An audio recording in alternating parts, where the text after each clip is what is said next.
નમસ્કાર વિદ્યાર્થી મિત્રો, ઉધના એકેડેમી એજ્યુકેશન ટ્રસ્ટ સંચાલિત શ્રીમતી મધુકાંતાબેન જગમોહનદાસ મહેતા પ્રાથમિક શાળા વતી હું આપનું હાર્દિક સ્વાગત કરું છું. ધોરણ 6 ગુજરાતી વિષયમાં આપણે 14મો પાઠ ભણી રહ્યા છીએ, જેનું નામ છે સારા અક્ષર. આ પાઠના લેખિકા છે પિંકીબહેન પંડ્યા. મિત્રો, ગયા તાસમાં આપણે ચર્ચા કરી હતી કે બાળકો છે એ અક્ષરો વિશે ચર્ચા કરી રહ્યા છે અને કહે છે કે બોલપેન, કલમ, અણીદાર પેન્સિલથી લખીએ તો અક્ષર સારા આવે છે, પરંતુ એવું કશું હોતું નથી અને ખરાબ અક્ષરના કારણે કેવી ગડબડ થાય છે તેવો એક આપણે હાસ્ય પ્રસંગ પણ જોઈ ગયા. તો ચાલો હવે આજે આપણે આગળનો પાઠ શરૂ કરીશું. આગળ હાર્દિક કહે, મેં એકવાર સાંભળ્યું હતું કે એક જણે ગામડે કાગળમાં લખ્યું કે ઢોરને બરાબર ચારજો અને ત્યાં એવું વંચાય કે ઢોરને બરાબર મારજો. તે એમાં બિચારા ઢોર માર ખાઈ ખાઈને અધમુઆ થઈ ગયા.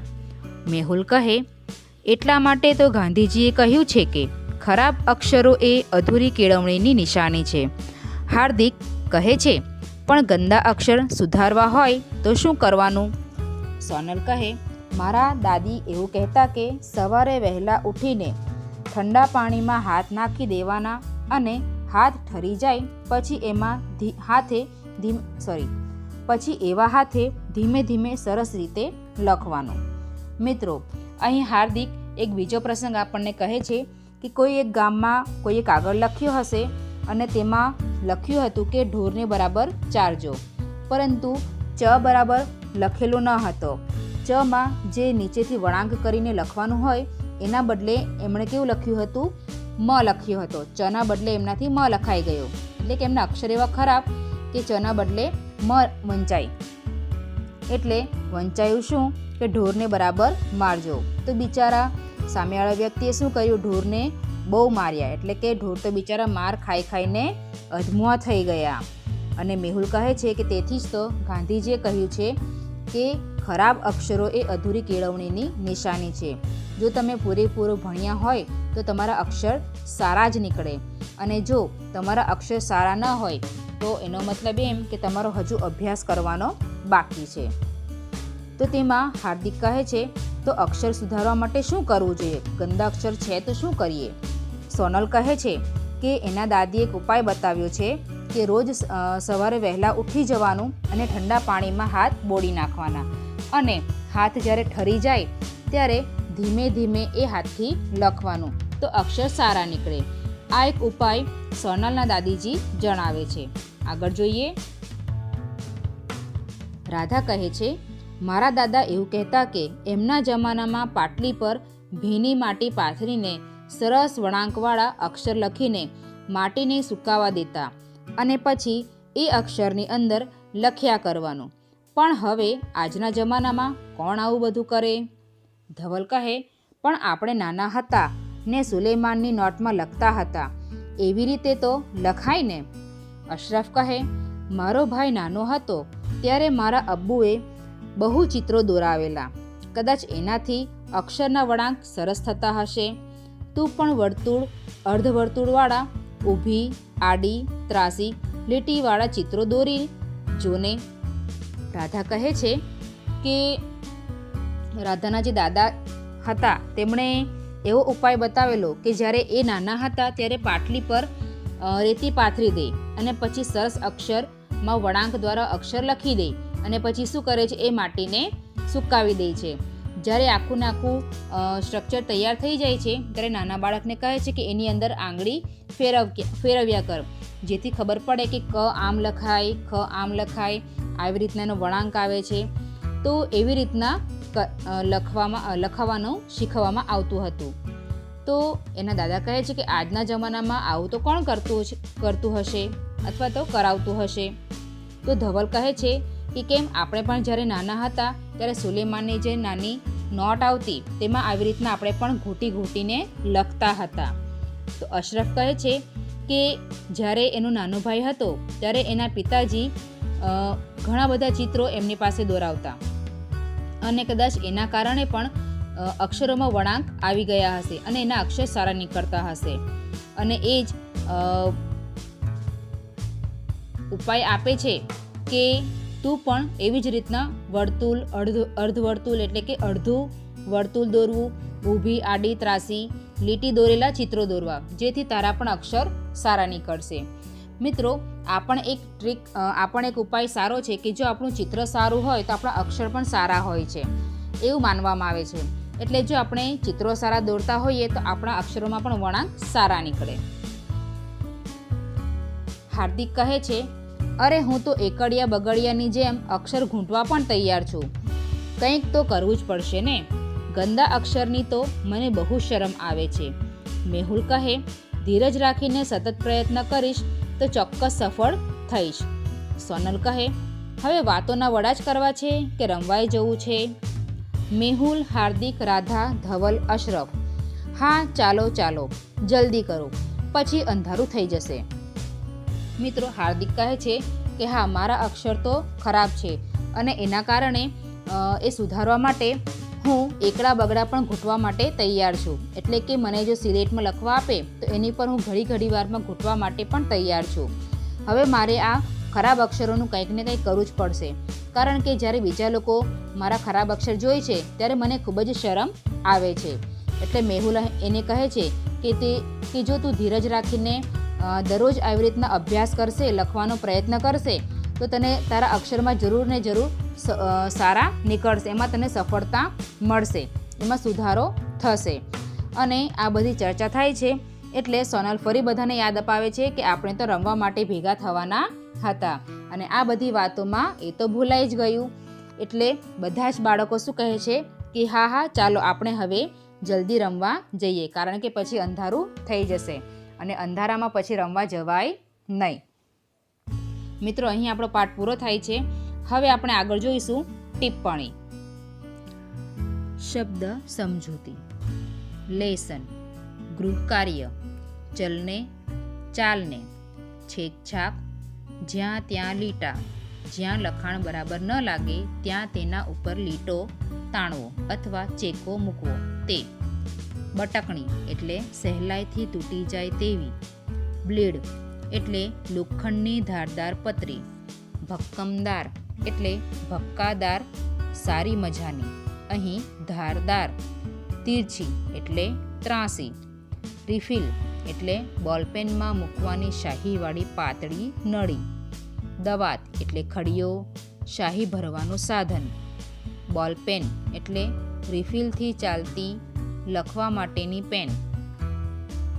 માસ્ક કપાઈ જાય એટલે ઓછા ગુણ મળે. ચાટલું એટલે દર્પણ, અરીસો. અધમુઆ એટલે કે અડધા મરેલા, શક્તિહીન. સુલેખન એટલે સ્વચ્છ સુંદર લખાણ. ત્યારબાદ છે રૂઢિપ્રયોગ. ઓડનું ચોડ થવું એટલે ધારણા કરતા સાવ ઊંધું થવું. એકડિયા બગડિયાની જેમ એટલે શિખાઉની જેમ. વાતોના વડા કરવા એટલે નકામી લાંબી વાતો કરવી. હવે ભાષા સજ્જતા. આપણી વાત બીજા સુધી પહોંચાડવા માટે આપણે વિવિધ રીતે ભાષાનો ઉપયોગ કરીએ છીએ. એનાથી કહેવાનું સચોટ બને છે તથા નાના વાક્ય દ્વારા ઘણું સૂચવી શકાય છે. આવું એક ભાષાકીય સાધન તે રૂઢિપ્રયોગ છે. દરેક ભાષામાં રૂઢિપ્રયોગો હોય છે. સામાન્ય રીતે દરેક શબ્દનો એક ચોક્કસ અર્થ થાય છે એટલે કે હોય છે અને તે મુજબ ભાષામાં તેનો પ્રયોગ થાય છે. પરંતુ કેટલાક શબ્દ પ્રયોગો વિશિષ્ટ રીતે મૂળ અર્થથી જુદા અર્થમાં વપરાતા હોય છે. આવી લાક્ષણિક રીતે શબ્દ પ્રયોગ કરવાની ભાષાની રૂઢિ હોય છે. મિત્રો, આજે ભાષા સજ્જતામાં આપણે રૂઢિપ્રયોગો વિશે શીખવાના છીએ. રૂઢિ એટલે કે જેનો કંઈક વિશિષ્ટ અર્થ થતો હોય અને સામેવાળા વ્યક્તિને વિશિષ્ટ રીતે વાત પર ભાર મૂકવામાં આવતો હોય ત્યારે આ રૂઢિનો પ્રયોગ થતો હોય છે. કહે છે કે ભાષાના એમ તો ઘણા બધા ઉપયોગો છે, એટલે કે ભાષાને સારી રીતના સમજાવવું હોય ત્યારે ઘણા બધા શબ્દોનો ઉપયોગ થતો હોય છે, શબ્દોનો પ્રયોગ થતો હોય છે. પરંતુ કેટલાક વિશિષ્ટ અર્થ ધરાવતા શબ્દોનો જ્યારે ઉપયોગ થાય છે તેને કહેવાય છે રૂઢિ. બરાબર, તો ચાલો જોઈએ. આટલું સમજ્યા પછી હવે ઉદાહરણ દ્વારા રૂઢિપ્રયોગો એટલે શું તે સમજીએ. નંબર 1, પપૈયું ઝાડ ઉપર પાકી ગયું. નંબર 2, એની કચકચ સાંભળીને મારું માથું પાકી ગયું.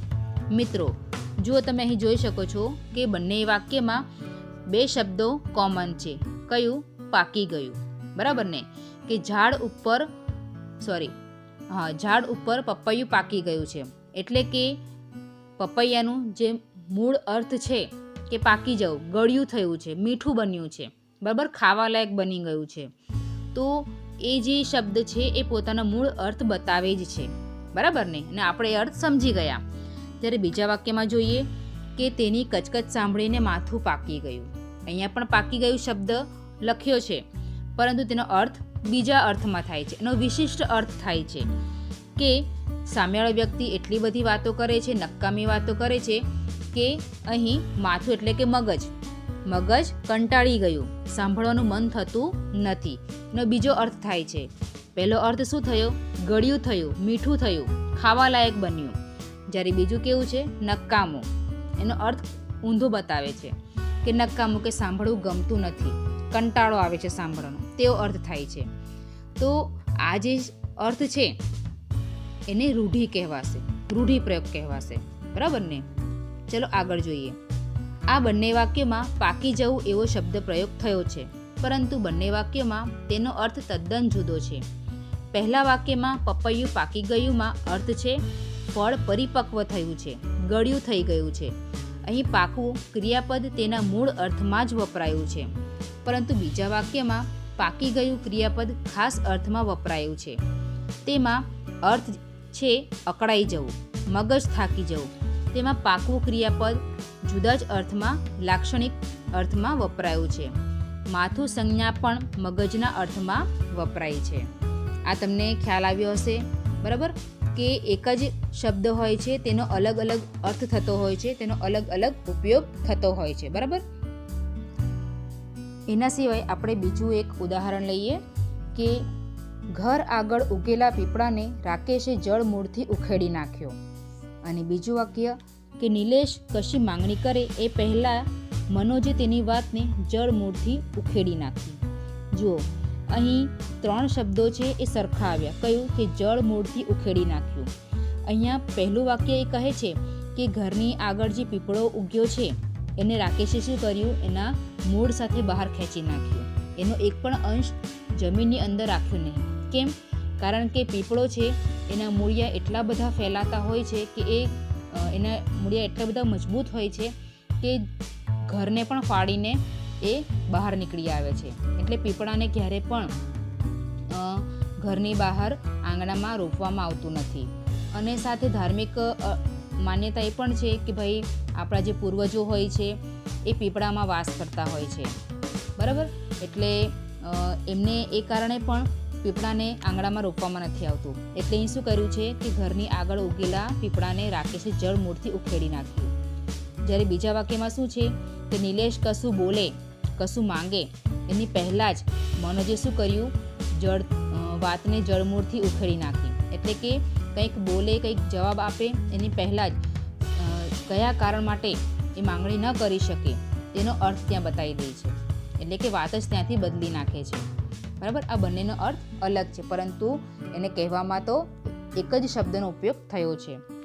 બીજો વાક્ય લઈએ કે ગઈકાલે થયેલા અકસ્માતમાં કનુના પગ ભાંગી ગયા હતા. અને બીજું વાક્ય છે આમ અકાળે જુવાન જોધ દીકરો મૃત્યુ પામતા કનુના પગ ભાંગી ગયા. જુઓ, અહીં પગ ભાંગી ગયા એ શબ્દો સરખા છે બંને વાક્યમાં, પરંતુ એનો અર્થ કેવો છે? અલગ અલગ છે.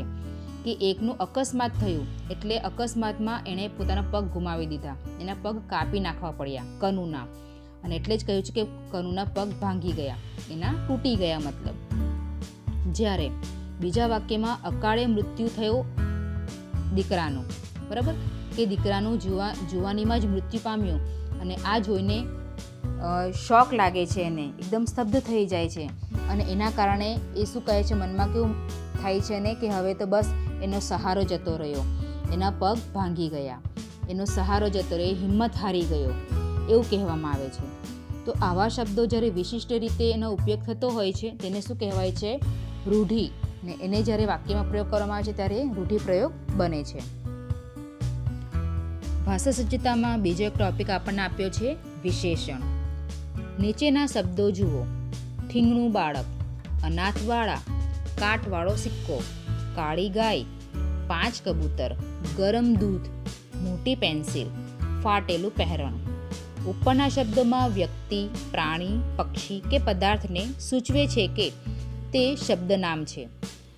બાળક, બાળા, સિક્કો, ગાય, કબૂતર, દૂધ, પેન્સિલ અને પહેરણ આ શબ્દો નામ છે. મિત્રો, આપણને ખ્યાલ છે કે નામને આપણે સંજ્ઞા કહીએ છીએ, બરાબર ને? કે દુનિયામાં જેટલી પણ વસ્તુઓ છે, પદાર્થ છે, મનુષ્યો છે, પ્રાણીઓ છે, જે વસ્તુ દેખાય છે, નથી દેખાતી, કેટલુંક આપણે અનુભવ કરીએ છીએ, બરાબર ને? તો એ બધા જ વસ્તુઓને આપણે શું કરીએ છીએ, કંઈક ને કંઈક નામ આપ્યું છે, જેને આપણે શું કહીએ છીએ, સંજ્ઞા કહીએ છીએ. તો અહીં આપણે સંજ્ઞાના આધારે વિશેષણ સમજવાનું છે, બરાબર? વિશેષણ એટલે શું? વિશેષણ એટલે કે વિશેષતા. જ્યારે સંજ્ઞાની કંઈક વિશેષતા બતાવવામાં આવે છે તો તેને કહેવાય છે વિશેષણ, બરાબર? અહીં જુઓ, ઠીંગણું બાળક. અહીં બાળક શું બન્યું? સંજ્ઞા બની. બાળક કેવું છે? ઠીંગણું. અનાથ બાળા, તો બાળા શું બન્યું? સંજ્ઞા, બરાબર ને? અને એ બાળા કેવી છે? તો અનાથ છે. કાટવાળો સિક્કો, તો હવે સિક્કો શબ્દ શું? વસ્તુ છે. સિક્કો એ સંજ્ઞા બની, બરાબર ને? તો સિક્કો કેવો છે? કાટવાળો. એવી જ રીતના ગાય, તો ગાય કાળી. કબૂતર કેટલા? તો 5. દૂધ કેવું? તો ગરમ. પેન્સિલ કેવી? મોટી. અને પહેરણ કેવું? તો ફાટેલું, બરાબર? સંજ્ઞાની આગળ જે શબ્દોનો ઉપયોગ થયો છે તેને શું કહેવાય છે? વિશેષણ કહેવાય છે. એ સંજ્ઞાની શું કરે છે? વિશેષતા બતાવે છે કે બાળક કેવું છે, કેવું વિશિષ્ટતાવાળું છે? તો ઠીંગણું બાળક છે. તો બાળા કેવી છે? તો અનાથ છે. સિક્કો કેવો છે? સારો છે, નવો છે, કાળો છે, પીળો છે, કેવો છે? તો કાટવાળો છે. તો કાટવાળો એને શું થયું? વિશેષણ થયું, બરાબર? કબૂતર, તો કબૂતર કેટલા છે? તો 5 છે, બરાબર? 1 છે, 2 છે, 3 છે, કેટલા છે? તો અહીંયા બતાવવામાં આવ્યું, અહીં બતાવવામાં આવ્યું છે 5 છે. એવી જ રીતના દૂધ પણ કેવું બતાવવામાં આવ્યું છે? ગરમ. તો આ બધા જ શબ્દો શું બતાવી રહ્યા છે? આપણને સંજ્ઞાની વિશેષતા બતાવી રહ્યા છે, બરાબર? એટલે તમને ખ્યાલ આવ્યો હશે કે સંજ્ઞાની આગળ અથવા તો પાછળ જે શબ્દો એની વિશેષતા બતાવતા હોય છે તેને શું કહેવામાં આવે છે? વિશેષણ કહેવામાં આવે છે. ચલો આગળ જોઈએ. જે શબ્દ નામના આકાર, રંગ, કદ, ઊંચાઈ, ગુણ, સંખ્યા વગેરેની વિશેષતા બતાવે તે શબ્દ વિશેષણ છે. બાળક કેવું? ઠીંગણું. બાળા કેવી? અનાથ. સિક્કો કેવો? કાટવાળો. ગાય કેવી? કાળી. કબૂતર કેટલા? 5. દૂધ કેવું? ગરમ. પહેરણ કેવું? ફાટેલું, વગેરે. અહીં ઠીંગણું, અનાથ, કાટવાળો, કાળી, 5, ગરમ, મોટી, ફાટેલું આ શબ્દો વિશેષણ છે, બરાબર? આ વસ્તુ તમને ખ્યાલ આવી હશે. હંમેશા યાદ રાખજો કે સંજ્ઞાની જે વિશેષતા બતાવે છે તેને શું કહેવાય છે? વિશેષણ કહેવાય છે, બરાબર? આગળ જોઈએ. તું અણીવાળી પેન્સિલથી લખે છે. કેવી પેન્સિલ છે? તો અણીવાળી, બરાબર? વહેલા ઉઠીને ઠંડા પાણીમાં હાથ નાખી દેવાના. કેવું પાણીમાં? તો ઠંડા પાણીમાં. ક્રિતુ સુંદર અક્ષરે લખે છે. કેવા અક્ષરે? તો સુંદર અક્ષરે. ઉપરના વાક્યમાં ઘાટા શબ્દો વિશેષણો છે, બરાબર?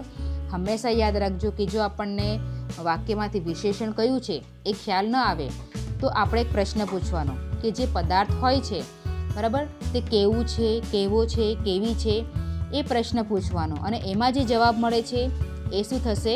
વિશેષણ બનશે. જેવી રીતના અહીં પેન્સિલ કેવી એક પ્રશ્ન બન્યો, એનો જવાબ આપણને મળ્યો અણીવાળી, તો અણીવાળી શું બન્યું? વિશેષણ.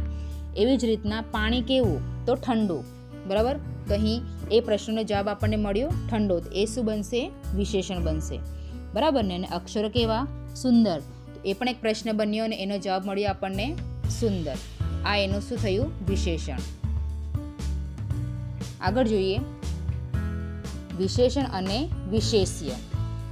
હવે અહીં વપરાયેલા વિશેષણો જુઓ. ભીની માટી, નવી પેન્સિલ, સારા અક્ષર, મોંઘી નોટ, નવું માટલું, લીસા પાના, લાંબો ચોટલો, ડાહ્યો વિદ્યાર્થી. નીચે લીટી દોરેલા શબ્દો વિશેષણો છે. માટી કેવી, અક્ષર કેવા વગેરે પ્રશ્ન પૂછતા જે જવાબ મળે તે વિશેષણ. વિશેષણથી જે શબ્દની વિશેષતા બતાવાય તે શબ્દ એટલે વિશેષ્ય. માટી, અક્ષર, માટલું વગેરે વિશેષ્ય છે. આવા વિશેષણ અને વિશેષ્યની એક યાદી બનાવો. જો મિત્રો શું કહે છે અહીં કે જેની વિશેષતા બતાવવાની છે તેને વિશેષ્ય કહ્યું છે. જેમ કે માટી કેવી છે તો ભીની, અક્ષર કેવા છે સારા, માટલું કેવું છે નવું, ચોટલો કેવો છે લાંબો. તો અહીં માટી, અક્ષર, માટલું, ચોટલો એ શું બન્યું? વિશેષ્ય બન્યું.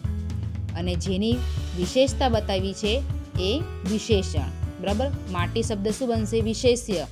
અને માટીની વિશેષતા કેવી છે? ભીની, તો એનું શું બન્યું? વિશેષણ. ખ્યાલ આવ્યો? બરાબર, એટલે કે સંજ્ઞાને આપણે શું કહી શકીએ છીએ? વિશેષ્ય કહી શકીએ છીએ. આ એકમમાં સુંદર અક્ષરોની વાત કરી છે, તો નીચેના સુવાક્યને સમજીએ. સુંદર અક્ષરો હાથનું ઘરેણું છે. અક્ષર એ વ્યક્તિના જીવનનું, તેના વ્યક્તિત્વનું પ્રતિબિંબ છે. અક્ષરો જોઈને આપણે તે વ્યક્તિ કેવી હશે તેનું અનુમાન કરી શકીએ છીએ. સુંદર અક્ષરોવાળી વ્યક્તિ પ્રત્યે આપણને આદર અને પ્રેમ પેદા થાય છે. સુંદર અક્ષરે લખાણ કરવું એ વ્યવસ્થિત મહાવરો માંગી લે છે. ગાંધીજી કહેતા, ખરાબ અક્ષરો એ અધૂરી કેળવણીની નિશાની છે. વાત તદ્દન સાચી છે. માણસ ગમે તેટલો વિદ્વાન હોય પણ જો તેના અક્ષર સુંદર અને સુરેખ ન હોય તો તે સામી વ્યક્તિને પ્રભાવિત કરી શકે નહીં. સુંદર અક્ષરે લખવા માટે આપણે વિદ્યાર્થી અવસ્થામાં જ વિશેષ પ્રયત્ન કરવો જોઈએ. આપણું લખાણ સુંદર, મરુડદાર અને સુવાચ્ય અક્ષરોવાળું હોવું જોઈએ. મોતીના દાણા જેવા અક્ષરે લખેલું લખાણ વાંચવું કોને ન ગમે? બે શબ્દો વચ્ચે એક અક્ષર જેટલું અંતર રાખવું જોઈએ. આપણા અક્ષરો સુંદર હશે તો વાંચનારને તે ચોક્કસ ગમશે. સુંદર અક્ષરો તો સૌને ગમે. જેના અક્ષર સારા ન હોય તેને સારા અક્ષર તો ગમે જ છે. જેમ ઘરેણાથી દેહ શોભે છે તેમ સુંદર અક્ષરોથી આપણું વ્યક્તિત્વ શોભે છે. માટે સુંદર અક્ષરો એ હાથનું ઘરેણું છે. તો વિદ્યાર્થી મિત્રો, આજનો તાસ આપણો અહીં પૂરો થાય છે. આશા રાખું છું કે તમને આજના તાસમાં ખ્યાલ આવ્યો હશે. આભાર.